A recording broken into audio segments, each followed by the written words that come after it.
Let me start with a question. Do you think there's a relationship between these two lines? This first one is showing you UK car exports to Russia. You can see they go pretty bumpy, but they go down very sharply after the invasion of Ukraine. Obviously they do, because there were sanctions imposed. Here's the second line. This is showing you UK car exports to Azerbaijan, basically more or less zero, kind of round about zero, and then up very sharply after that point. In fact, we've just got latest data. They're £43 million in January, that just in. Now, a lot of people are saying the two lines are connected. Essentially, when those Russian sanctions were imposed, a lot of people started sending cars or importing cars via Azerbaijan. That's the most powerful theory.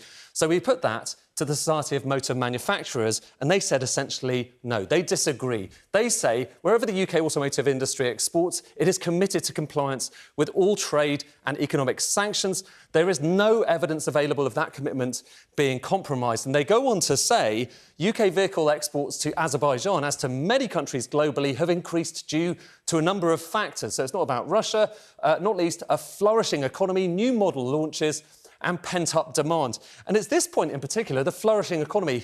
You would expect, if that is true, to see a big increase in GDP in Azerbaijan. But let's just have a look at the evidence. These are car exports, so that's what we were looking at a second ago, going all the way up to 2000. Now let's look at Azerbaijani GDP per capita. It's essentially been flat all of that period. No evidence of a flourishing economy anywhere to be seen here. And also that point about how there's a global increase in cars. So it's not just Azerbaijan. Let's have a look at total UK exports of cars to all countries around the world over the course of the past few years. And have a look at this. There's Russia down at the bottom. At the top, what country is this? Sticking out, it's Azerbaijan, up by more than 2,000%. Sticking out, Azerbaijan there. And what's the next one down? It's Kazakhstan, another former Soviet neighbour to Russia, raising the question, are these cars really going there because the economies are doing so well, or are they going there in order to get through sanctions and go to Russia?